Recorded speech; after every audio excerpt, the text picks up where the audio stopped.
하고 네, 오늘은 제가 저기 새로 시작하는 연재를 먼저 보여드리고 시작을 하려고 해요.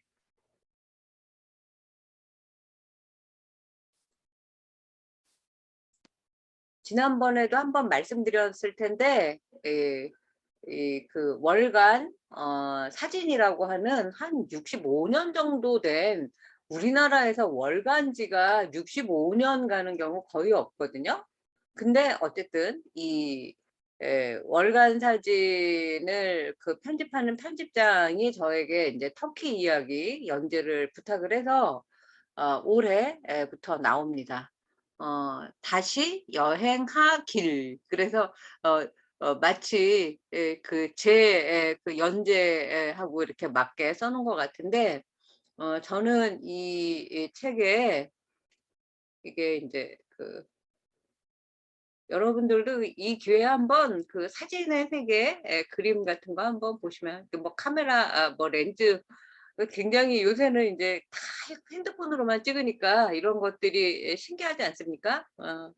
요런 커버 사진에 저는 여기 있어요. 여기 포토 앤 트립 그래갖고 튀르키예 연꽃 만나는 바람같이, 일 카이세릴 아십니까? 정진원. 이렇게 해서 저는 어디에 있냐면 여기에 있어요. 튀르키예. 우리 터키가 그 튀르키예로 나라명이 바뀐 거 아시죠? 그래서 제가 터키라고 써서 보냈는데 그 사이에 튀르키예로 바뀌어갖고 전부 다 튀르키예로 고쳐놨더라고요. 그래서 요거를 한번 제가 첫 이제 연재니까 한번 읽어보려고 합니다. 요걸 한번 읽어보고, 이 그림이 이게 오스만 터키 시대의 건축물이고 우리나라의 북촌 같은 그 카이세리의 거리예요. 그래서 오스만 터키는 한 우리나라 조선시대 그서부터 시작해갖고 거의 뭐 한 1차 대전까지, 그러니까 1900 뭐 한 몇 년이에요? 20년대인가? 뭐 하여튼 23년인가? 그때까지 오스만 터키였거든요. 그래서 제가 연꽃 만나고 가는 바람같이라는 제목을 서정주 시인의 시가 떠올라서 붙여봤는데, 그리고 제가 살고 있는 도시 카이세리를 사람들이 터키 잘 몰라서, 그 정진원은 튀르키예 국립 에르지에스 대학교 한국학과 교수로 나와 있어요. 그리고 요게 제가 좋아하는 그 우리 집 창밖에 보이는 알리산. 정말 이걸 진짜 저기 알리산, 여기에 이게 구름이 떠 있어서 그러니까 이제 상그림자를 만든 이런 사진입니다. 이걸 조금 더 키워볼게요. 카이세리, 전생의 고향 같은 곳. 튀르키예는 연꽃 만나고 가는 바람 같은 나라이다. 서정주의 시처럼 연꽃을 만나러 가는 바람 아니고 한 두어 해 전에 만나고 온 것 같은 바람. 바람 사이사이 30년의 기억이 켜켜이 묻어나고 튀르키예 사람들의 훈훈한 눈매가 떠오르는 곳. 나에게 튀르키예란 그런 곳이다. 1994년 처음 튀르키예를 여행한 뒤로 눈에 삼삼했던 튀르키예. 2000년도에 작정하고 살러 왔었다. 튀르키예에서 앙카라에 이은 두 번째 한국 학과를 만들고 아주 뼈를 묻을 각오였다. 나름대로 열심히 4명의 한국학과 창립 멤버들과 학과를 설립하고 한국학 도서실에 3,400권의 장서를 채웠다. 여러 가지 사정으로 2002년 뼈를 묻을 각오였는데 3년 만에 역사적 월드컵 3, 4위전을 수도 앙카라에서 직관하고 돌아왔다. 그 후로도 그 바람은 종종 나를 튀르키예로 실어 날랐다. 2008년, 2016년, 2018년 바람이 불어오는 그곳으로 틈틈이 한국학 특강, 이웃나라 학회 발표를 빙자해서 튀르키예와 재회하곤 하였다. 실바람들이 모여 서쪽 큰 한이바람이 되었던가. 서쪽에 있죠. 유럽 사이드와 아시아 사이드 경계에 있는 튀르키예는 2021년 9월 작년에 다시 카이세리 LGS 대학교 한국학과에 복귀하게 되었다. 떠난 지 20년 만이다. 2002년에 돌아왔으니까요. 시절 인연의 바람이 어떤 연꽃을 피울지 설레고 기대되는 도시 카이세리에 다시 왔다. 카이세리는 튀르키예의 대표 도시는 아니다. 실크로드의 목적지였던 이스탄불도 아니고 튀르키예의 수도 앙카라도 아니다. 그러나 이 도시는 그 이상의 매력과 유구한 역사를 품은 사람들이 사는 곳이다. 내가 오랫동안 그리워하고 사랑하게 된 카이세리를 이제 천천히 그대와 거닐며 이야기를 들려드릴 차입니다. 에르지에스산과 알리산. 우선 카이세리에는 에르지에스산과 알리산이 있다. 에르지에스산은 해발 3,916m를 자랑하는 튀르키예 서너 번째로 높은 만년 설산이다.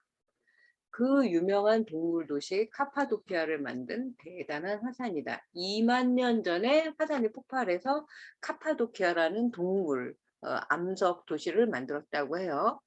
이제는 활동을 멈추고 카이세리 도시와 사람들을 품는 넉넉하고 늠름한 모습을 하고 있다. 카이세리에 처음 왔을 때 나는 이 산에 크게 의지하였다. 튀르키예는 우리나라처럼 산이 많지 않은 나라이다. 노년기 지형에 속해 야트막한 언덕이 많은 중부고원지대. 끝없이 펼쳐진 들판에 어쩌다 올리브나무 한 그루 그림처럼 서 있는 도시. 가끔 구름 몇 조각이 야트막한 언덕에 드리워 그늘을 만드는 도시. 조금 전에 알리산의 구름 그림자 보셨죠? 구름의 그림자를 처음 보았을 때 정말 신기하였다. 우리나라에서 이렇게 서울 같은 대도시에 저처럼 태어나고 자란 사람들은 구름의 그림자를 볼 일이 없었죠. 구름이 만드는 그늘이라니 중부 아나톨리아의 흔한 풍경이다. 그 터키도 약간 반도처럼 되어 있어요. 그래서 아나톨리아 반도라는 표현도 써요. 북쪽으로는 흑해가 있고 그 서쪽으로는 에게해가 있고 남쪽으로는 지중해가 있습니다. 튀르키예에 사는 동안 뭔가 늘 허전하고 빠진 느낌이 들었었다.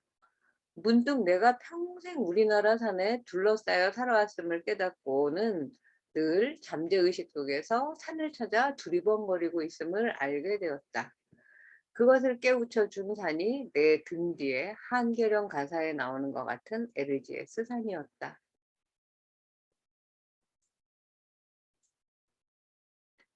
어, 이제 요걸 다시 좀 줄여볼까요? 아유, 예.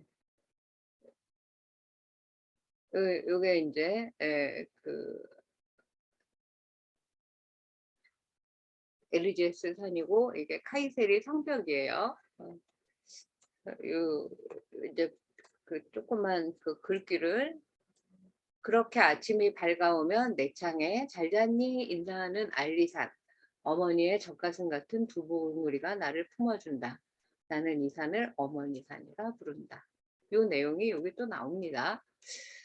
낯설고 물설고 말조차 선 이방에서 문득 집에 가고 싶을 때 20년 전의 이야기예요.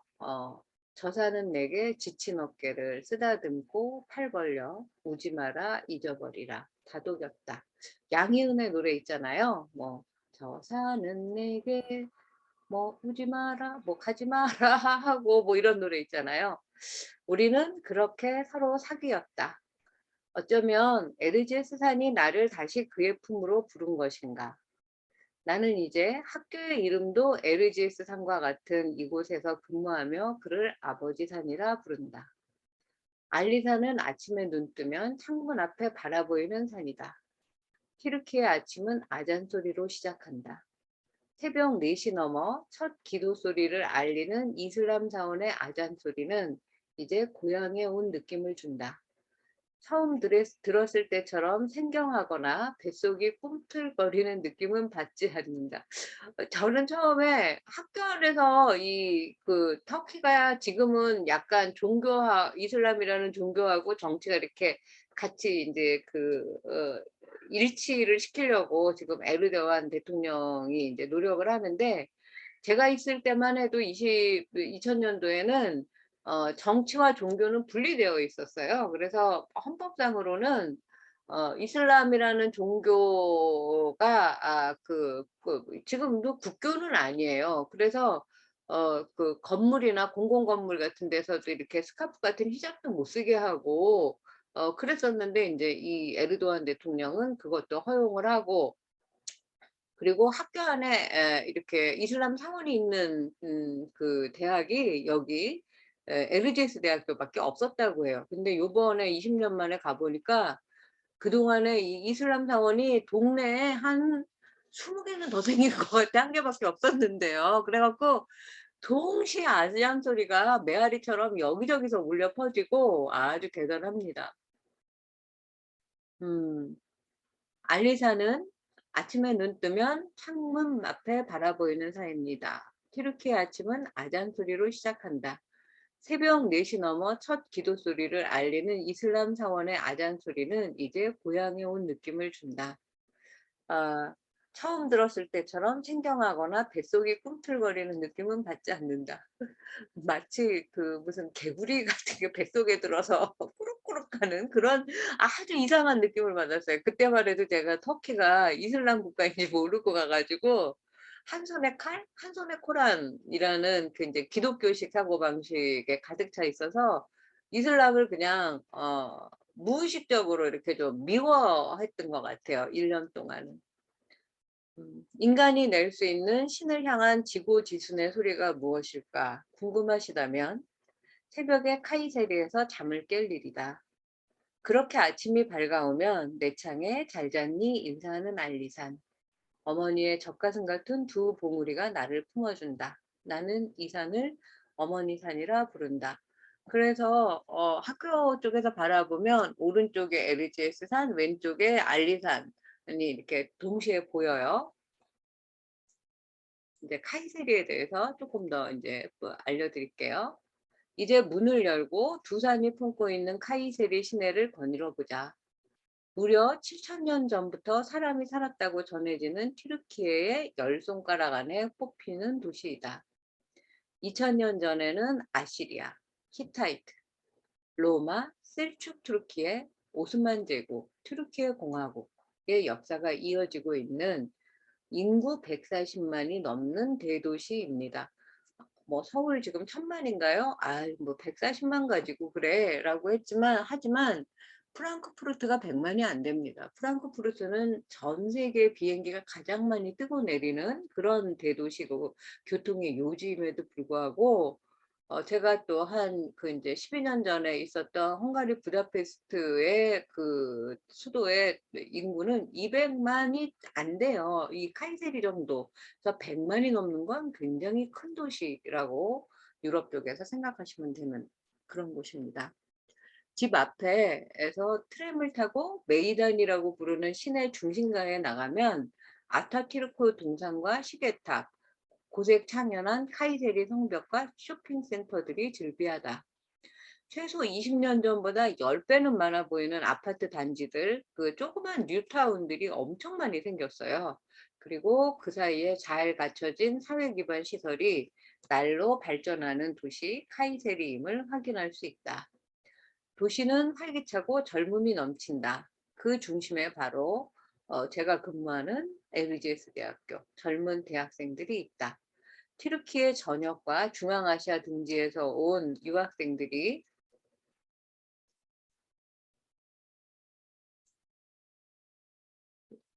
이렇게 보니까 대단하네요. 예. 요게 인제 예 메이단이라고 불리는 시계탑, 아타튀르크 동상, 여기에 성벽도 보이죠.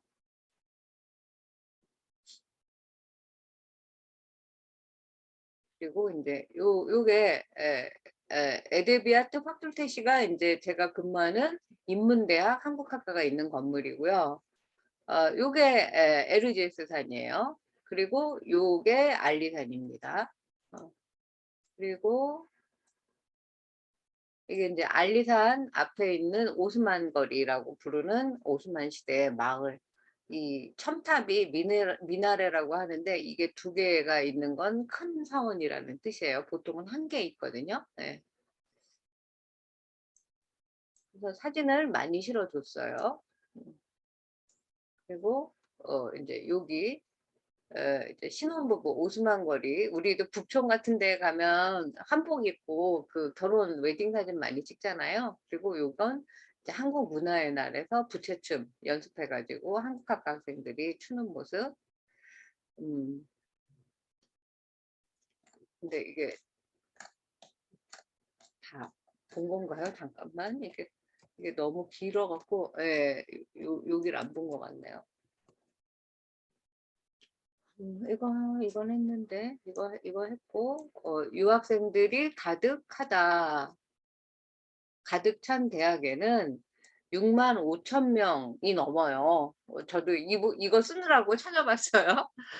그리고 17개 단과대학하고 대학의 종합병원이 자리 잡고 있습니다. 그래서 지도를 보면 그야말로 튀르키예 중심에서 사랑을 외치다를 한 편 찍어도 좋을 풍광의 도시이다.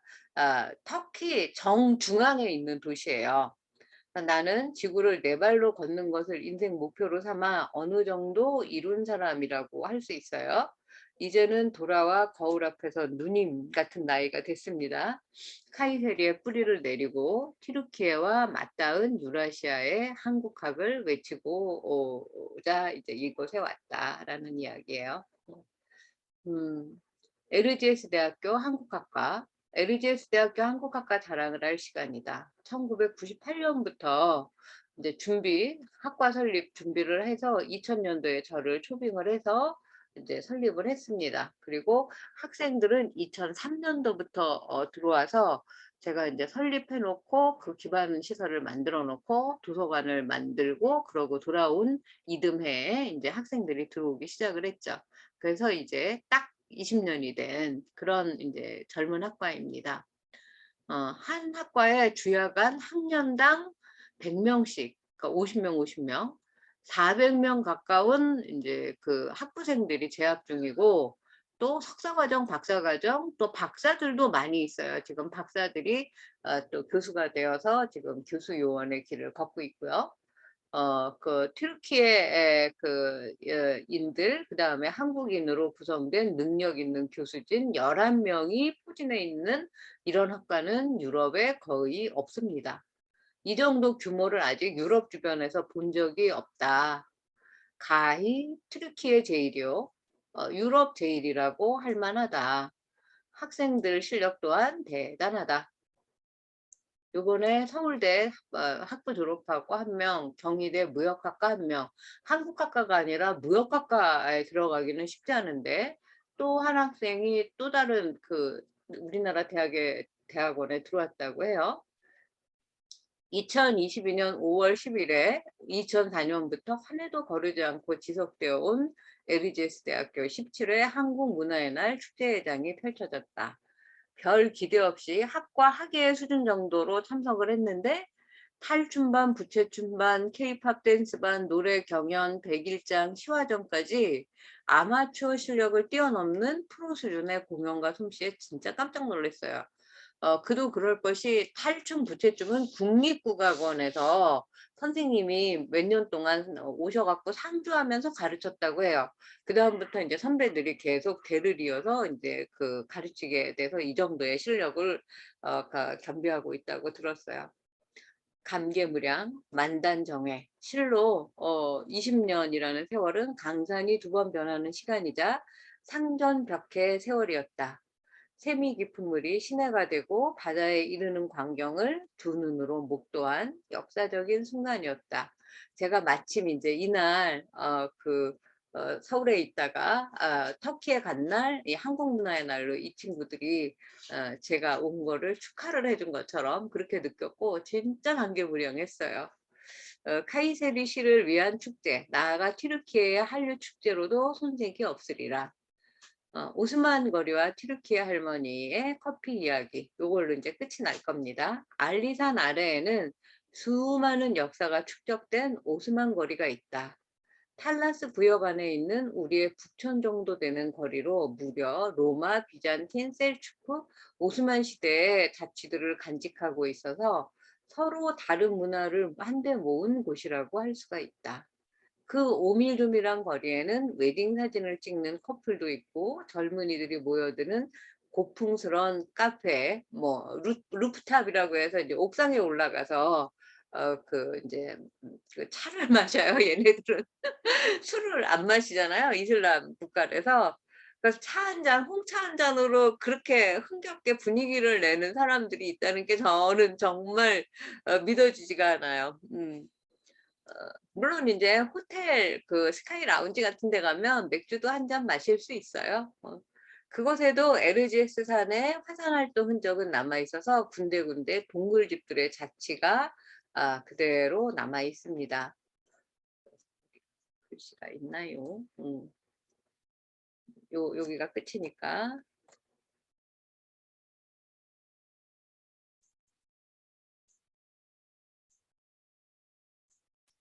왜 안 가죠? 음. 그곳에 올라가면 이제 전형적인 오스만 투르키의 마을이 나타납니다. 알리산이 보이고 자미, 모스크라고 인제 하는 터키 말이 자미예요. 서 있는 오스만 시대의 집들이 남아 있는 구시가이다. 모스크 앞 정겨운 미나레라고 하는 첨탑이 2개나 서 있다. 아까 보셨죠?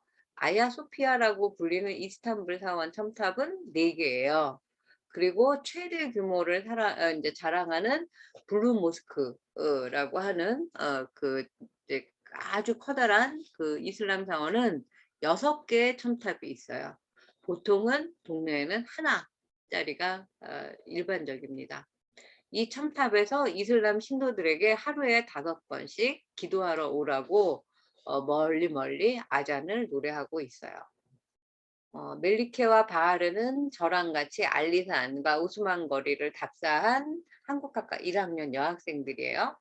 이곳에 우리와 성정이 비슷하다 못해 너무 닮은 사람들이 살고 있었다.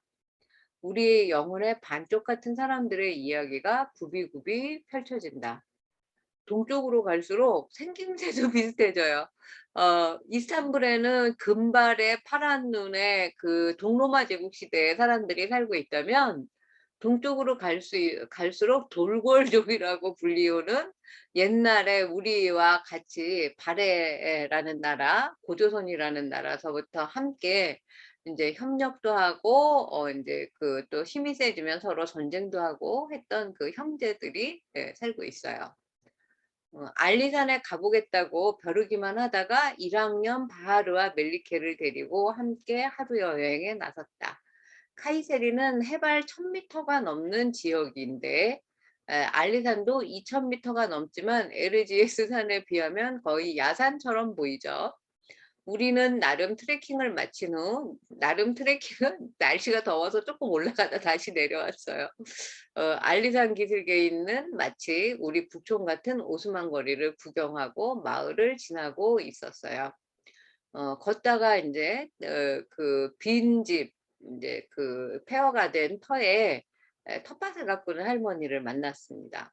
부침성 있는 멜리케라는 여학생은 되게 이쁘게 생겼는데 "쉬엄쉬엄 하세요."라는 이제 터키 말이 콜라이 겔신이라는 말인데 그런 인사를 하면서 지나갔더니 할머니가 환히 웃으시면서 "튀르키예 커피를 한 잔 마시고 가라."고 여기 커피 차이 인심이 엄청 좋거든요. 그치만 관광객들 그 관광지에서는 이거 주면 마시면 바로 잠들어서 뭐 다 털려요. 안 돼요. 이런 인제 그 동네 어르신들 그런 데 가서 인제 또 터키인들하고 같이 있어야 가능한 일이죠. 나는 웬 호재인가 싶어서 얼른 승낙을 하고 오스만식 직구경에 더 마음을 두었습니다. 멜리케는 할머니가 혼자 커피를 준비할 때도 따라 들어가서 돕더니 할머니하고 인제 집에서도 이렇게 잘 친하게 지내고 있었대요. 정갈하고 맛있는 커피를 내왔어요. 튀르키예 커피는 커피를 가루째 끓여서 에스프레소 잔에 줍니다. 그리고 인제 가루가 마지막에는 남으니까 굉장히 입 안에 들어가면 텁텁하거든요. 그래서 그걸 가시게 하는 물 한 잔을 같이 줘요. 그래서 커피를 마시는 동안 할머니는 조곤조곤 인제 튀르키예 말로 이야기를 인제 시작을 했습니다. 그 말을 듣던 유학생이 이 두 여학생이 갑자기 눈물을 글썽거리는 거예요. 무슨 왜 이러지?" 그러고서는 물어봤더니 자기 할머니 생각이 난다면서 눈물을 글썽거리는 거예요. 그리고 인제 눈치껏 인제 제가 뭐 단어 정도 알아들으니까 그 들은 사연을 이렇게 종합해서 보면 이 할머니는 인제 딸이 우즈베키스탄에 가서 인제 일을 하면서 할머니한테 돈을 붙여주는 그런 인제 그 어 네 생활을 하고 있었는데 코로나 때문에 인제 그 오지도 못하고 만나지도 못하고 딸이 또 그 코로나로 실직을 해서 인제 돈도 붙이질 않았는데 또 집도 뭔가 할머니 혼자 사니까 잘못돼 가지고 압류될 처지에 놓였다는 거예요. 그러니까 멜리케가 할머니 전화를 또 열심히 접더라고요. 그래서 "왜 접니?" 그랬더니 여긴 집안 친척 변호사라고 했는데 자기 엄마 변호사래요. 그렇다고 "엄마한테 가서 물어보고 도울 방법을 찾아볼 거예요."라고 말을 해서 제가 알리산 구경하러 갔다가 이 터키 할머니와 그 20살 어린 여학생들의 우리는 잃어버리고 살고 있는 그 훈훈한 어떤 인간의 휴머니즘 같은 거를 느끼고 굉장히 감동을 받았어요. 그래서 내 인생 여행 중 네팔에서 만난 석가족 휴머니즘의 2 탄을 보는 것 같았다. 제가 이거는 여행하는 인간, 놀이하는 인간을 굉장히 자세하게 써 놨습니다. 네팔에서는 그들의 순수한 인간적인 환대에 내가 울었지만 이번에는 튀르키예 손녀 세대와 할머니 세대의 그 장벽 없는 교감에 내 코끝이 찡해졌다. 근래에 나는 내 마음의 우물이 마르고 정신이 부쩍 사막화되어 간다고 느끼고 있었어요. 그런데 이런 튀르키예를 좋아할 수밖에 없는 장면을 맞닥뜨리게 된 겁니다. 우리에게도 익숙했던 불과 몇십 년 전 이 모습을 튀르키예에서 자주 보게 됩니다. 튀르키예도 예전보다 많이들 삭막해졌다고 하지만 글쎄 우리만 할까요?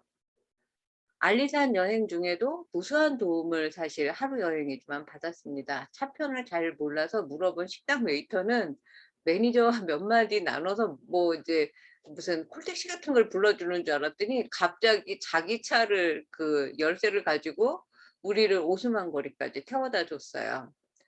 그리고 집에 갈 트램을 타려고 언덕을 내려올 때는 또 우연히 정원에 가지치기 하는 할아버지하고 눈이 마주쳐서 눈인사를 건넸더니 아무 말 없이 우리를 불러서 자기 주머니에 가득 들어있는 그 방금 딴 자두를 손에 쥐어 주시는 거예요, 아무 말 없이.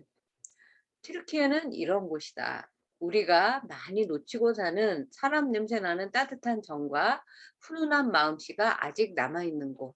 다음 편에서는 튀르키예 사람이 왜 우리나라 사람을 형제라 부르는지, 세계에서 가장 한국인이 환대받는 이유를 역사적으로, 문화적으로 찬찬히 살펴볼 것이다. 이렇게 썼습니다. 어떠셨어요? 이 월간 사진 그 구독도 할 수 있다니까 제 글을 나 인제 사진 보고 싶은 분들은 한번 한 권 정도 사서 보셔도 좋을 것 같습니다. 혹시 뭐 요거에 대해서 질문 있으신가요? 어떤 거라도. 예. 교수님, 네. 아, 그전에도 이제 찍은 사진들을 보면 참 사진을 잘 찍으시는데 언제부터 이렇게 사진에 관심을 갖게 되셨는지 궁금합니다. 그러니까 뭐 저는 사실 뭐 사진을 배운 적은 없어요. 근데 대학교 때 사진반을 잠깐 했어요. 그리고 어 우리 아버지가 화가예요. 그래서 어렸을 때부터 그 인제 사진 그 집에 암실이 있었어요. 그 흑백 사진을 인화하는 곳. 그러니까 인제 제가 그런 것도 좀 할 줄 알고 그 옛날에는. 지금은 다 못합니다. 아까 피아노 체르니까지 썼지만 나비야도 못 치는 거랑 똑같아요. 근데 그런 생각은 들죠. 사진에 애정을 담아서 사랑의 눈으로 찍으면 그 피사체가 반응을 한다, 교감을 한다, 그런 생각은 하고 있어요. 그래서 내가 좋아하는 만큼 사진이 이제 화답을 하는 그런 경험을 좀 한 편이에요. 그래서 여행하는 인간, 놀이하는 인간은 거의 사진집처럼 한 30년 전, 1989년도에 제가 처음 인도 여행 갔을 때 찍은 그 필름 사진을 스캔해 가지고 집어넣은 아주 고색창연한 사진들도 꽤 많거든요. 그래서 그런 사진들도 볼 수 있고, 제가 인도를 한 4번 정도 한 30년에 걸쳐서 다녔는데, 주로 우리 다 불교 성지만 다니는데 저는 또 여행의 신장이 있다고 생각을 해서 인도 남쪽 케랄라, 뭐 마드라스, 지금은 챈나이라고 부르는 남쪽, 그다음에 히말라야, 설산, 오지, 그 북쪽, 그다음에 또 이제 그 북동쪽에 그 부처님 성지, 89년대 조연에 89년도에는 그때 저는 이제 불교의 문외한이어갖고 4대 성지만 어찌저찌 갔다 오고, 제가 코로나가 창궐하기 바로 직전에 그 1월 달에 8대 성지를 다시 한번 30년 만에 갔다 왔어요. 그래서 언젠가는 그걸 또 한번 그 책으로 만들면 좋겠다라는 생각을 합니다. 터키에 대해서 이렇게 좀 관심과 애정이 가시나요? 기회가 되면은 교수님이 이 월간 사진에 올리신 사진 말고도 그 전에 보여주신 사진들 들어보면 아, 아름답고 좋은 곳이 많은 것 같은데 기회가 되면 한 번쯤 그 감동을 현지에서 느껴보고 싶습니다. 우리 저기 뭐지, 월인 속보방 그 여행계 들고 있지 않습니까 지금? 적응 많이 해놓으시고, 지금은 제가 듣기에 제가 올 때 좀 빨리 오려고 그랬잖아요. 그 편도의 비즈니스석이 500만 원이었어요. 그때 그 며칠 전에. 지금 뭐 하여튼 비행기 대란이 일어났다고 해요. 근데 조금 지나면 이 코로나 무슨 뭐 원숭이 어쩌고도 또 난리라고 하는데, 그것만 이제 조금 이제 지금 잠잠해지면 이제 다 이렇게 좀 정상화가 되겠죠. 그러면 지금 홈쇼핑 같은 데에서 오시는 것도 나는 나쁘지 않다고 봐요. 그리고 조금 더 뭐 한 3일 정도 더 머물러서 우리 도시만 이렇게 잘 보셔도 굉장히 하여튼 알차고 유익한 여행이 될 수 있고, 또 이제 제가 인도 갔을 때 이용했던 여행사가 뭐 10명 정도만 되면 자기가 자기네 여행사에서 이렇게 터키로 하는 패키지 여행을 우리가 원하는 대로 짜줄 수 있다, 이렇게 얘기를 했으니까 한번 그 말씀들을 나눠보시면 좋을 것 같아요. 일단 제가 이제 2년 계약으로 해서 1년이 남아 있으니까 그 1년 안에 모시는 걸로 그렇게 한번 계획을 세워보시기 바랍니다. 자, 그러면 오늘 여기 일부는 요걸로 마치도록 하고 10분 쉬었다가 지금 48분이니까 2시부터 오늘 이야기 하도록 하겠습니다. 자, 잠깐. 이건가? 이건가? 네.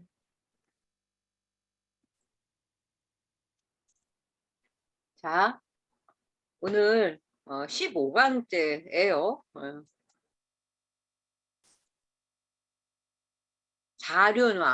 자륜왕 얘기 들어보셨나요? 13, 10가지 좋은 일, 10가지 착한 일, 10가지 선한 일, 이런 이야기 할 건데요. 오늘 2022년 6월 25일 토요일 오후 1시 동선사 월인석보대학 강의 시작하겠습니다. 저는 터키 에르지에스 대학교의 정진원입니다. 지난주에 이제 불교의 우주, 뭐 삼천, 대천, 세계, 수미산, 뭐 도리천, 뭐 사천왕천 그 밑에 남쪽 섬에 남선부주가 있다. 거기가 인간들이 살고 있는 지금으로 치면 지구와 같은 곳이다. 뭐 이런 얘기했어요.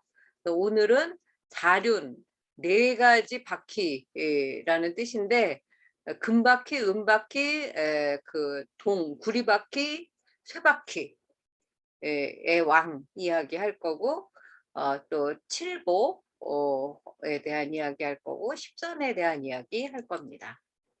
사륜왕은 금륜, 을륜, 동륜, 천륜인데요. 동서남북 네 천하를 다스리는 왕이라고 합니다. 그래서 네 천하 아까 그 이제 다 또 서열이 있어요. 동서남북 네 천하를 다스리는 왕은 금륜, 세 천하를 다스리는 왕은 은륜, 두 천하는 동륜, 천륜은 이제 연부제, 남연부제를 다스리는 왕이 이제 천륜왕이에요. 우리가 사는 연부제의 왕은 천륜왕이다. 이 네 분의 수레바퀴 왕이 하루 밤과 낮 사이에 자기가 맡은 천하를 다 돌면서 10가지의 좋은 것으로 교화해서 다스리는 게 십선, 10가지의 선이 뭘까라는 이야기 해보려고 합니다. 요것만 아시면 돼요. 오늘 첫째, 이거 우리 오개랑도 비슷하죠? 산 것을 죽이지 않는다. 불살생. 그 다음에 둘째, 도둑질하지 않는다. 그 다음에 셋째, 음란한 욕망, 곧 남녀가 함께 잠자지 않는다. 그리고 넷째, 거짓말을 하지 않는다. 다섯째, 꾸미고 아첨하는 말 하지 않는다. 여섯째, 험담과 모진말 하지 않는다. 일곱째, 이간질하는 말 하지 않는다. 여덟째, 인색하거나 욕심을 부리지 않는다.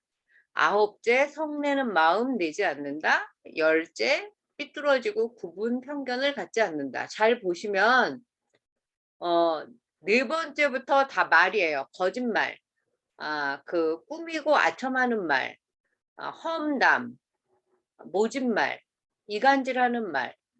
넷째, 다섯째, 여섯째, 일곱째. 그러니까 네 가지, 10가지 중에 네 가지가 다 말과 관련된 거. 그러니까 구업이 얼마나 중요한 건지 무서운 건지 아시겠죠?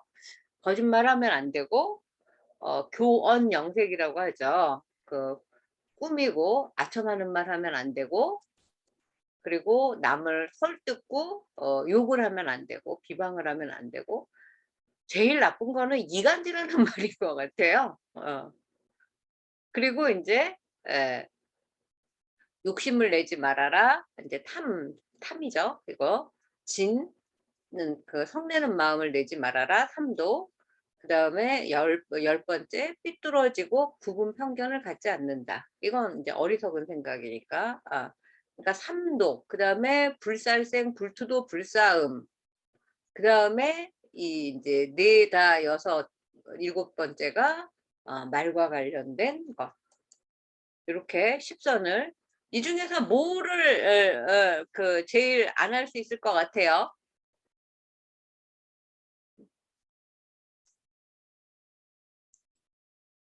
김숙 보살님, 이 중에서 뭐는 내가 잘 지킬 자신이 있으세요? 네. 인색하거나 욕심 부리지 않는 것. 네. 네. 사실 산 거 죽이지 않고 살기는 어려워요. 우리가 뭘 먹고 사는 한은 식물을 죽이거나 동물을 죽여서 살게 되고, 도둑질을 이제 하지는 않지만 또 이것도 어떤 경우까지가 도둑질이고 아닌가라는 생각을 할 수가 있죠. 그러니까 어떤 그 뭐 공공적인 거 뭐 이런 것들 뭐 우리는 그렇게 생각을 안 했는데 뭐 절세라는 이름으로 또 탈세하는 사람도 많잖아요. 뭐 이런 거라든지. 그리고 이제 세 번째는 조금 이거는 이제 논란이 될 수 있는 것 같아요. 이거는 이제 불싸움인데 이제 부정적인 마음으로 그 이제 음란한 욕망, 윤리가 아닌 뭐 그런 거지. 이거는 결혼했는데 이건 아닌 것 같아요. 네.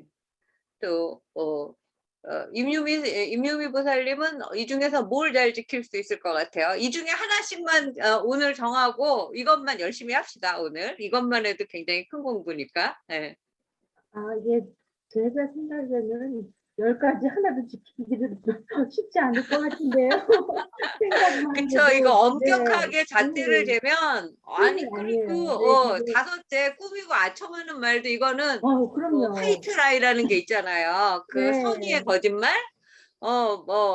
어떤 친구가 너무 안 어울리는 새 옷을 사 입고 어떠냐고 물어보면 안 그러니까 어울려라고 느껴지기도 말할 순 필요하고, 없죠. 네. 네. 근데 아까 교수님 말씀드린 것처럼 저는 이간질은 제 취향하고 안 맞는 것 같아요, 진짜. 그거는 안 했던 것 네, 같고, 앞으로 네, 하기 싫으네요. 네. 네, 네. 네. 네. 조은숙 보살님은 이 중에서 뭘 잘 지킬 수 있을 것 같아요?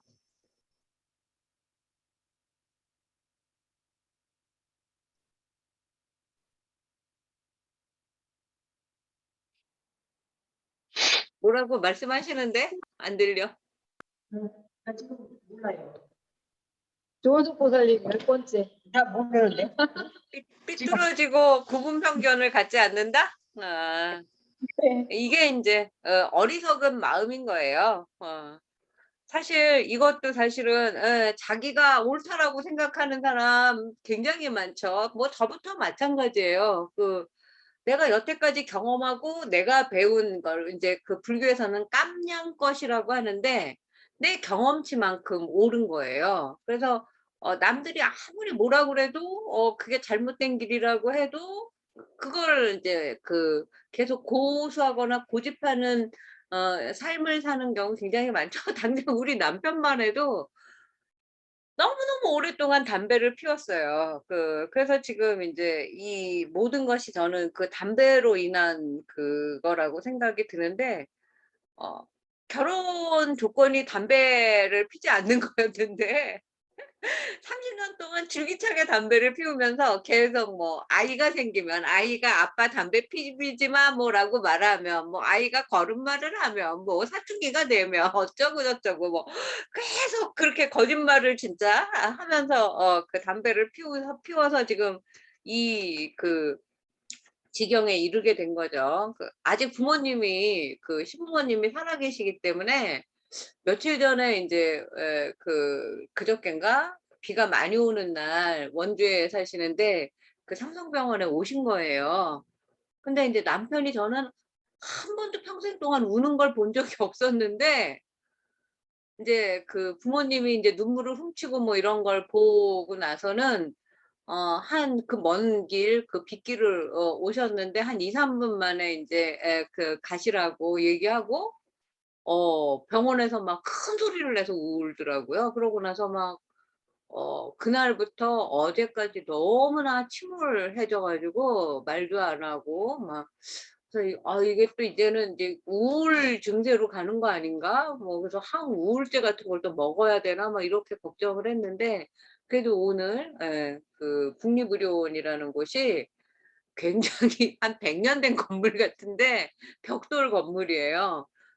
근데 2층만 안에 인테리어만 새로 해 가지고 목련나무하고 은행나무가 이렇게 창밖에 이렇게 크게 있어서 오래된 집이라서 막 그 안으로 들어올 것 같아요. 그래서 창문도 좀 열 수 있고 삼성병원은 어 전부 다 이렇게 유리창이 큰 창으로 되어 있지만 창문을 열게 되어 있지는 않았어요. 하여튼 고런 이 십선 산 것을 죽이지 않도록 노력하겠다. 도둑질 마음으로라도 하지 않도록 노력하겠다.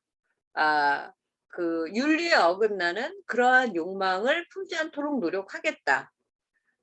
거짓말을 아주 안 할 수는 없지만 선의의 거짓말은 하겠다.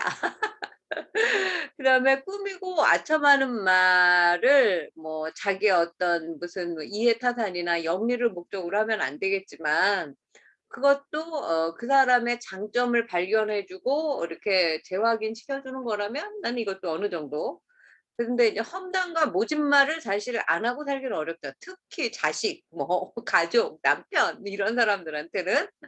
어 그러나 이제 이간질하는 말 이거는 진짜 하면 안 될 것 같아요. 그리고 인색 이것도 어디까지가 인색이고 어디까지가 구두쇠이고 어디까지가 욕심을 부리지 않는가 이것도 굉장히 중요한 그 인제 경계인데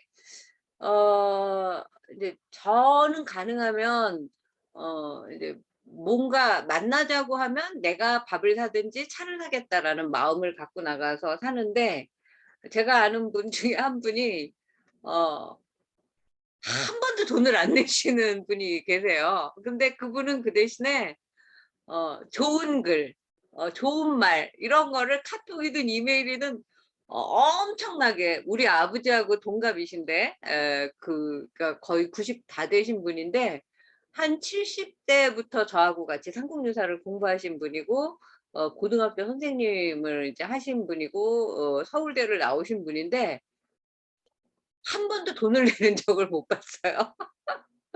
근데 뭔가 그분만의 사정이 있겠죠. 어 그렇지만 이제 다른 데에서 자기가 인심을 또 베푸니까. 그리고 성내는 마음을 내지 않는 거 어떤 때는 제대로 성내는 것도 필요로 하죠. 그러니까 남편한테 제가 제대로 성을 한번 내고 막 이혼을 불사하고 인제 담배를 끊게 했으면 '지금 이런 경지까지는 가지 않지 않았을까?'라는 생각을 해요. 예. 그러니까 어느 정도에서 제가 그냥 그 좀 체념이나 포기를 했기 때문에 '아 이렇게 된 게 아닐까.'라는 생각을 합니다. 지금 담배를 피우고 계시는 분들 주변에 계시면 그 반면교사로 삼아서 빨리 끊게 하세요. 그리고 삐뚤어지고 구분 편견 아까 얘기했죠. 칠보 뇌윤왕 수레바퀴왕이 즉위하는 날에 칠보가 하늘에서 날아온대요. 칠보 여러 가지 뭐 이제 금은보화 같은 것도 이제 칠보라고 하고 여기에 칠보는 금륜보배, 여의주보배, 옥녀보배, 주장신보배, 주병신보배, 말보배, 코끼리보배 이게 칠보예요. 그러니까 왕을 호위하고 도와주는 보배. 이게 칠보. 칠보의 종류도 여러 가지가 있다. 금은보와 칠보가 있고 이렇게 이제 금륜, 여의주, 옥녀, 주장신, 주병신, 마. 자, 금륜, 금수레바퀴, 여의주 모든 것이 뜻대로 되는 구슬. 옥녀는 그때는 이 선녀를 하나의 보배로 생각을 했나 봐요. 그다음에 주장신, 주병신, 말, 코끼리 이런 것들은 전부 다 전쟁, 국방 이런 거하고 관련된 보배죠. 그래서 금륜복은 인제 그 금수레바퀴 보배는 바퀴의 살이 1000개래요. 그리고 보배로 꾸며 갖고 그 빛이 해와 달보다 더 빛나고 왕이 마음속으로 아무 곳에나 가자고 하면 그 수레가 거의 뭐 순간 이동 타임머신 탄 것처럼 천하를 다 갈 수가 있대요. 그러니까 그 수레를 본 나라는 수레를 보기만 해도 바로 나상복을 하는 그러니까 이 그 금수레가 얼마나 대단한 그 보배인지 알 수 있죠. 그다음에 여의주는 구슬인데 달 없는 밤에 허공에 달면 그 나라 변방까지 대나처럼 밝고 옥녀 보배는 옷과 같은 여자이니 몸이 겨울에 따뜻하고 여름에는 시원하대요. 이건 지금으로 치면 무슨 뭐야 이거는. 여름에는 죽부인이고 겨울에는 뭐라고 요새 그 사람과 똑같은 무슨 그 성인 돌 같은 거 이런 거 생각이 나죠. 이런 데에서 힌트를 얻지 않았을까? 그리고 이제 입안에서는 청년화, 꽃향기, 연꽃 향기가 나고 몸에서는 전단향 그 인제 향기가 난대요. 그리고 음식을 먹어도 자연이 없어져서 배설을 하지 않고 또 여자의 월경도 없고 머리카락의 길이가 몸의 길이와 같고 키는 작지도 크지도 않고 살은 찌지도 여위지도 않은 그런 어떤 그 이상형의 그런 여성을 남성 중심 사회에서 그려낸 걸 보배라고 한 것 같고 이 전단향 몸에서 전단향 향기가 난다 그랬죠. 전단향은 몸에 바르면 불 속에 들어가도 불에 타지 않는데요. 그리고 또 상처난 곳에 칼로 찔린 곳에 전단향을 바르면 바로 아문대요. 이 향은 고산에 이제 나는 그런 이제 그 향인데 산봉우리가 소의 머리와 같아서 우두 소머리 전단향이라고도 한대요. 주장신보는 이건 이제 갈무리한다라는 뜻이니까 부유한 신하라는 뜻이래요. 그래서 왕이 보배를 얻고자 하면 그 신하가 땅을 가리키면 땅에서 칠보가 나오고 산을 가리키면 산에, 물을 가리키면 물, 돌을 가리키면 돌에서 칠보가 나오는데 거의 뭐 도깨비 방망이 같은 걸 가진 신하 같아요. 그래서 이때의 칠보는 금은, 유리, 파려, 차거, 만호, 그다음에 뭐였죠? 붉은 진주 이런 걸 말해요. 그러니까 이때는 금은보와 칠보고 지금은 이제 금윤왕의 칠보를 말하는 거죠. 주병신보는 병사병자니까 병사와 말이 풍부한 신하를 또 왕으로 살려면 신하가 많아야 되는 거잖아요. 왕이 코끼리 부대, 말 부대, 수레 부대, 보병 부대 4가지를 얻고자 하면 뭐 1000개든 10,000개든 무수히 필요하다고 하는 만큼 눈 깜짝할 사이에 코끼리 1000마리를 데려오너라 그러면 예 이러고 이제 갖다 준다는 거예요. 코끼리 군대는 훈련해서 싸움에 부리는 코끼리를 말하는 거고 말 군대는 말탄 기병까지를 갖춘 그 군대를 말하는 거고 수레 군대는 수레를 탄 병사들까지를 갖춘 보병은 이제 걸어다니는 병사들이다. 말 보배는 말의 색깔이 불그레하면서 푸르스름하대요. 불그락 푸르락 이렇게 되나 봐. 그다음에 갈기가 그 구슬에 끼워져서 이렇게 솔로 비끼면 구슬은 떨어지고 구슬도 보배겠죠. 즉시 새 구슬이 나온대요. 그러니까 인간의 그 상상력이 이런 걸 컴퓨터 그래픽으로 그리면 무슨 뭐 해리포터나 무슨 뭐 반지의 제왕 그 이상이 될 것 같지 않으세요? 저는 그런 판타지 영화 같은 거 만드는 사람들이 월인석고 공부해야 된다고 봐요. 그리고 말의 울음소리가 큰 나무를 넘어가고 왕이 타고 나서면 하루 안에 천하를 다 돌아오는데 숨도 가빠하지 않고 그 말이 밟은 땅은 바로 또 금이 되는. 그러니까 진짜 그 옛날에 사람들이 상상할 수 있는 가장 좋은 건 뭐 도깨비 방망이로 두드리면 아니면 손가락으로 가리키면 바로 보배가 나오는 마법의 지팡이 같은 그런 것들을 이제 꿈꿨던 것 같아요. 그리고 코끼리 보배는 코끼리이니 코끼리가 빛깔이 희고 꼬리에 구슬이 이제 있고 이제 힘이 보통 코끼리 100마리보다 센 그다음에 상아가 6개고 상아가 7보의 빛깔을 띠고 있대요. 그래서 왕이 타면 천하를 하루 안에 다 돌고 그 코끼리가 숨가빠하지 않고 물을 건너도 물이 튀지 않고 발이 젖지 않는다. 거의 뭐 무리를 걷는 코끼리 정도 되는 것 같네요. 요거는 이제 아스카 이야기인데 요거는 이제 다음에 하도록 하겠습니다. 그럼 이제 오늘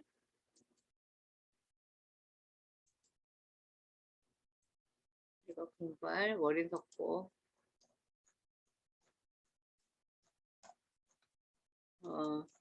앞에 시간이 길어서 제가 읽어보도록 하겠습니다. 거의 똑같은 이야기예요.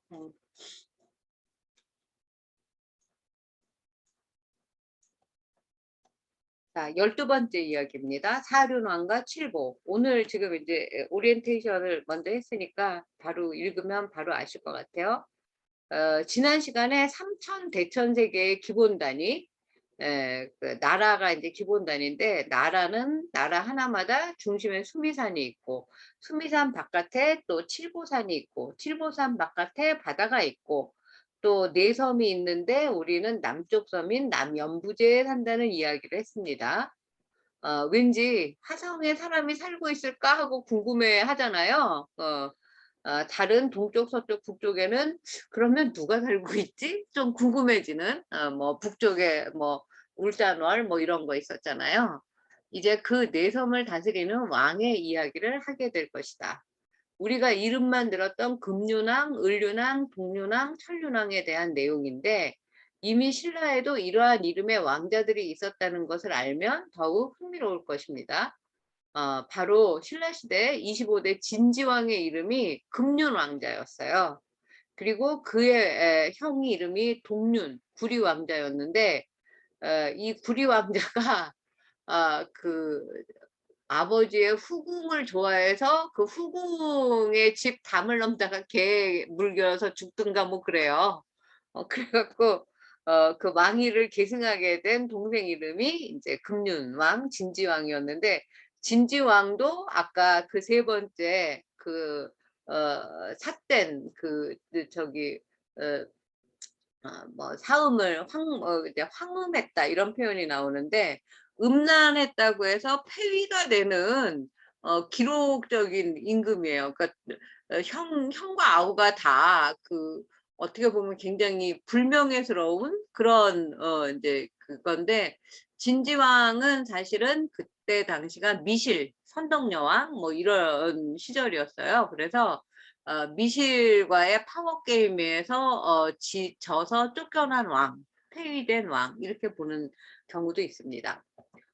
그의 형 동륜 태자가 죽자 왕위를 계승한 윤왕의 이름이 금륜왕 진지왕이다. 신라가 불국토를 표방함을 보여주는 여러 실마리 가운데 하나라고 저는 이제 이 진지왕의 금륜태자설을 이제 믿고 있죠. 예. 그 신라 불국토 다빈치 코드를 푸는 마음으로 들여다보자. 사륜왕에 대하여 12번째 월인석고 이야기는 금륜, 을륜, 동륜, 천륜의 네 수레바퀴 왕이 다스리는 세상입니다. 지난 이야기에서는 동서남북 네 종류의 천하 중에 우리 인간이 살고 있는 남쪽 연부제 이야기를 했어요. 그렇다면 이 네 천하를 누가 어떻게 다스릴까? 요거를 그냥 제가 한번 쭉 읽어볼게요. 이 네 천하를 금륜왕은 다 다스리시고, 을륜왕은 세 천하를 다스리시고, 동륜왕은 두 천하를 다스리시고, 천륜왕은 한 연부제를 다스리시나니, 이 네 윤왕이 한 밤낮 사이에 자기 다스리시는 땅을 다 돌아샤 10선으로 교화하시나니 아까 읽은 거랑 비슷하죠. 그래서 동서남북 네 천하를 다스리는 왕은 금륜, 세 천하는 을륜, 두 천하는 동륜, 천륜은 연부제 우리가 사는 그 이제 지구를 다스리는 왕이다. 우리가 사는 연부제의 왕은 천륜왕인 줄을 이제 알았으면 이제 됐어요. 이 네 분의 수레바퀴 왕이 하룻밤과 낮 사이에 자기가 맡은 천하를, 그러니까 금륜왕은 네 천하, 뭐 을륜왕은 세 천하 이렇게 돌면서 10가지의 선, 좋은 일로 교화를 해서 다스린다. 대단한 역량이다. 그 내용이 이제 여기 네 천하를 금륜왕은 다 다스리시고 을륜왕은 세 천하를 다스리시고 이렇게 나오죠. 10선이 뭘까? 아까 봤던 거 10선은 10가지 교한 일이니 산 것 죽이디 아니하며 이런 거 읽고 싶죠? 같이 읽으면 좋을 것 같은데 도작 아니하며 도둑질 아니하며 음욕 아니하며 거짓말 아니하며 빛난 말 아니하며 모진 말 아니하며 두 가지 말 아니하며 두 가지 말이 이간질이에요. 아끼고 탐치 아니하며 진심 아니하며 사곡한 봄 아니할시라. 음욕은 남진 겨집이 한대잘시오. 사곡은 비끄며 고바 정티 못할시라. 사곡, 삿대고 구부러질 곡자는 삐뚤어지고 굽어서 바르지 못한 것이다. 이것만 아시면 될 것 같아요. 네. 요거 조금 전에 본 거니까 넘어가시고 10선이 여기에 보면 10선한 10가지 교한 일이니 산 것 죽이지 아니하며 이렇게 나오죠. 10가지 좋은 일은 신구의 삼업을 설명하고 있다. 10선 중에 앞에 3가지는 신업이다. 처음에 뭐였죠? 여기 산 것 죽이지 아니하며 몸으로 하는 것 도둑질 아니하며 음사 아니하며 신업 그다음에 4번부터 7제까지는 무려 4가지인데 다 구업이다. 그 거짓말, 아첨, 욕, 이간질을 엄격히 경계한다. 말만 조심해도 우리는 4가지 선업을 쌓게 되는 것이다. 일단 과묵해지면 되겠죠? 과묵해질 수가 있어요. 그러나 그 8번째부터는 마음, 곧 의업, 탐진치, 삼독에 관한 것이죠. 예를 들어 이제 그때 당시에 제가 썼을 때 미투 운동이 한참 벌어지고 있었을 때예요. 그 성폭력은 지금도 뭐 마찬가지지. 지금 뭐 이준석이 뭐 성상납을 받았네 말았네. 제가 요새 TV 뉴스도 잘 못 보지만 뭐 그런 걸 가지고 뭐 토사구팽을 하네 마네 뭐 정치권은 왜 이렇게 맨날 지저분한지. 음, 그 얼핏 신업처럼 보이잖아요. 3번째 삿대 음사를 하지 말아라. 그러나 거기에는 이제 여성에 대한 탐, 눈이 멀어서 상대방을 정신적으로 죽이고 또 정도를 빼앗고 또 거짓말로 무마하고 또 자기의 무슨 최측근을 동원해 가지고 어떻게 해보려고 했다고 그러지 않습니까? 그러니까 시각의 결정체가 다 들어있다고 저는 봐요. 예. 그러니까 그로 인한 폐가 망신 그리고 이제 막 자살로 마감하는 사람들도 막 있었잖아요. 악순환의 지옥을 목도하는 시절에 우리는 지금 계속 살고 있네요. 살아있는 것은 모두 행복하기를. 이게 이제 달라이라마께서 하시는 말이죠. 한순간의 잘못으로 상대뿐 아니라 스스로를 죽이는 일이 없기를 기도하면서 썼어요. 그때. 금륜왕은 내천하를 다스릴 뿐만 아니라 하늘에도 갖는 그런 이제 초능력자예요. 가장 큰 위식력을 가지고 있어서 동서남북 4천하뿐 아니라 하늘나라까지 갈 수 있다고 한다. 또 금륜왕과 관련된 아주 자세한 풀이가 이어지는데 친절한 금자씨가 아니라 친절한 원인석보씨 주석 부분에 대해서 훈민정음을 처음 접하는 어린 백성의 눈높이로 한번 들어볼까요? 칠보 금은 금수래요. 을류는 은수래요. 동류는 구리수래요. 천류는 쇠수래이니 내 윤왕이 칠보 천자를 두시나니 이 즉위하시는 날에 칠보가 하늘에서 날아오나니라. 칠보는 7가지 보배이니 금륜보와 여의주보와 옥녀보와 주장신보와 주병신보와 마보와 상보이라. 요거에 대한 이야기를 우리 조금 전에 했었죠. 좀 더 자세히 이제 그 금륜보 아까 수레의 바퀴가 1000개 그 살로 되어 있다라는 이야기 요거 다 우리 아까 했어요.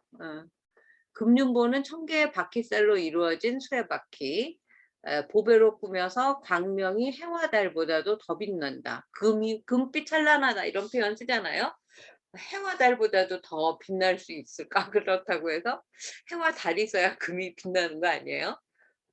왕이 마음속으로 아무 곳에 나가고자 하시면 그 수레가 저절로 왕의 마음을 읽고 불러서 잠깐 사이에 천하를 다 돌아갈 수가 있다. 그 수레를 본 나라는 바로 항복하게 된다. 여의주 보배는 달 없는 밤에 허공에 달면 그 나라 변방까지 대나처럼 밝다. 옥녀 보배는 옷과 같은 여자이니 몸이 겨울에 따뜻하고 여름에는 차다. 입에서 청량한 향내가 나고 몸에서는 전단한 향내가 난다. 음식을 먹어도 자연이 없어져 배설하지 않으며 여자의 월경도 없고 머리카락의 길이가 몸의 길이와 같고 엄청 기네요. 근데 인도 여자들이 가면 머리가 진짜 삼단 같은 머리채예요. 진짜 머리 숱이 많기가 뭐 이루 말할 수가 없고 거기에 또 이렇게 기름을 바르고 이렇게 옆에 그 하얀 꽃 무슨 만류한가 그런 꽃으로 이렇게 장식을 하면 꽃향기가 나면서 또 저녁에 걔네들은 힌두 사원에 이제 기도를 하러 가는데 정말 아름다운 거예요. 키는 작지도 크지도 않고 살이 찌지도 여위지도 않는다. 갑자기 저는 이거 보면서 여성들의 관점에서 이상형의 남성을 그리면 이걸 뭐라고 쓸까? 이런 생각을 하면서 읽었어요. 키는 180 이상이어야 되고 뭐 어깨가 넓어야 하며 뭐 막 이런 식으로 쓰지 않을까? 예. 그 당시 이상향의 여자의 모습을 그리고 있는 것 같은데 일종의 여성 마네킹 더하기 로봇 같은 종류의 보배라고 제가 생각을 해봤어요. 인간이 아닌 천상의 그 여인이나 선녀, 이 세상과 별개의 비천상에 나오는 인물로 상정하고 있는 것 같다. 당시 남성의 사고를 보여주는 격세지감의 산물이다. 이것도 아까 다 한 거니까 그냥 넘어가도록 하겠습니다. 그래서 친절한 월인석고 월인석고를 읽다 보면 당시 인간의 상상력 날개가 어디까지 뻗칠 수 있는가를 보여준다. 슬며시 약간 웃음도 나와요. 한때 누구나 어렸을 때 옛날 이야기를 들으면서 꿈나라 가기 전에 상상했던 것들이 있잖아요. 그 인간의 능력 중 하나가 이제 저는 공상이라고 생각하고 저는 어렸을 때 진짜 공상을 많이 하는 어린아이였는데 눈 깜짝할 사이에 금나와라 뚝딱의 어원이나 유래도 여기에서 비롯된 게 아닐까 월인석고를 읽다 보면 그런 생각이 듭니다. 남자는 옥녀를 만나는 꿈을 꿀 것이고 여자는 혼원장부를 만나는 꿈을 꾸지 않겠어요? 옥녀를 보배로 서술했다고 당시 남성 중심 사회를 싸잡을 생각은 저는 없습니다. 남자가 썼으니 여자를 그렸을 것이고 여자가 썼다면 당연히 남자를 넣었을 것이 인지상정이니까 그렇죠. 월인석고는 한문본 석가보하고 석가시보를 토대로 하고 있어요. 그러나 이러한 세세한 주석은 한문을 참조했더라도 우리식 뜻풀이로 우리의 생각과 우리 선조들의 사고방식이 많이 반영되어 있습니다. 그래서 가능하면 저는 그래서 15세기 최초 조선 스타일 대장경의 낱말을 살리면서 번역하려고 굉장히 노력을 했습니다. 가쁘다라는, 그러니까 뭐 말이 하루에 막 그 4,000화를 돌아다녀도 가쁘지 않다 이렇게 나오는데 거기에다 숨을 보태면 우리 지금 쓸 수 있죠. 숨가쁘다 이런 표현. 그래서 숨 정도를 보충해서 숨가쁘다로 번역을 했어요. 그리고 현대 한자어의 사금도 모래금, 모래 그 사자에다가 그 이제 금 해서 모래금, 금모래, 은모래 하지 않습니까? 그대로 살려 쓰는 식으로 이제 번역을 했고 월인석고를 읽다 보면 순 우리말과 우리 글이 15세기에 정말 얼마나 아름다웠나. 또 어떻게 쇠퇴해서 사라지고 한자와 국적 불명의 외래어 범벅이 된 지금 21세기에 이렇게 남루해져 가고 있나 이런 것들을 볼 수가 있죠. 정체성을 잃어버렸는지 선명히 볼 수가 있습니다. 말의 힘은 나라의 힘이고 곧 국력이라고 생각을 해요. 지금 뭐 BTS가 잠깐 활동을 쉰다고 하는데 이 BTS가 뭐 한복을 입고 경복궁에서 노래를 한 판 했다. 다들 뭐 경복궁에 가서 그 이제 그 한복을 입고 똑같은 자세로 똑같은 곳에서 사진을 찍고 그 한국어 발음을 한국 사람보다 더 열심히 노력해서 한국어를 하는 학생들이 이 세상에 가득한 그런 시대가 되지 않았습니까? 말이 곧 국력이에요. 잃어버린 모국어를 찾고 싶은가? 월인석보를 낭독할 일이다 라고 제가 썼습니다. 예. 오늘 여기까지 제가 했습니다. 시간이 없을 것 같아서 2번은 안 했는데 혹시 여기까지 질문이 있으실까요?